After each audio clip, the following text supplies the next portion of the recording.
Hey y'all, you know those days when depression just hits you like a ton of bricks out of nowhere and for no reason whatsoever? I got hit with one of those today, and there's no reason for it. It's a very nice day, and I've been working out in my garden. Actually, working in my garden is probably what's helping to bring me out of it. It's just one of those days that no matter what you do, it just seems like it keeps getting worse and worse and you can't do anything to stop it. And a lot of times it's because I'm being very, very hard on myself for no reason. I think the thing that got it started was that I've got this nerve that runs from my neck down to my shoulder, and it has been sore for like 2 weeks now. And I think that it's just kind of worn on me a little bit.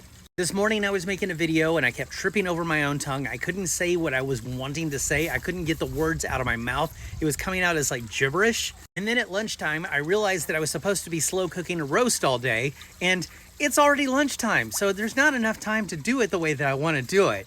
But the thing about it is, if somebody else would have done this, if like my wife would have made those mistakes or something like that, I probably would have been like, it's no big deal. Now, when I do stuff like that, I could not be meaner to myself. I call myself names, I talk about how worthless I am, and I just get to this point where I just want to grab a hammer and just smash myself in the face sometimes. And it always makes me feel a little bit worse because my wife gets scared whenever I do that. Not because of anything that I've ever done, but because of her past relationships. Whenever they would get depressed or they would get angry about something, they would scream at her.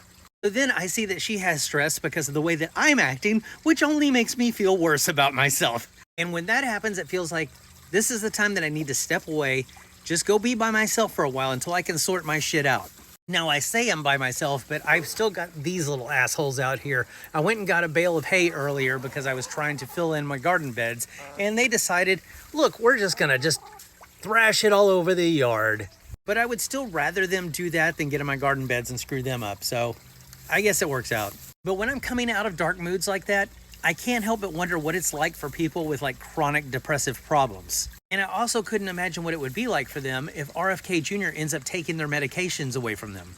Now, I have been around people who were on SSRIs, and when they came off of them, it wasn't good for anybody. Anyway, I don't have a big message or anything. I just wanted to hop on here and talk about having depression, I guess. It seems that no matter who you are, you're not immune. It's kind of like catching a cold. Eventually, it's going to happen to you. And the main things that you have to try and remember is just hold on because it normally goes away. And 2, don't take it out on the people around you because they don't deserve that shit. Well, some of them probably do. If you have MAGA in your life, I mean, have at it, unload. But when I have good people in my life, I don't want to try and make my problem their problem. You know what I mean? So instead, I just get out here and work on my garden beds and try and make things look better. And usually, if I can make my garden better, then I can make myself better. And I've been working in my garden all day, and I still kind of have some of that residual feeling left over. And usually when I'm feeling like this, I'm on the road to it getting better. But there are some things that can happen that could just trigger it right back, and I'm just in the deepest, darkest funk again. There's a lot of things that suck about being a human being, and I don't think anybody's ever gotten it perfected. It's important to know that if you have deep, dark, low moments, it's okay. It happens to all of us. But a lot of us are afraid to talk about it like it's some abnormal thing. It's kind of like that book, Everybody Poops. We all know that everybody does it, but nobody likes to talk about it. Unless you're a really old person for some reason, those people love talking about their bowel movements. Anyway, I'm straying away from my point again. My point is, it sucks being a human being. 4 out of 10 stars, do not recommend.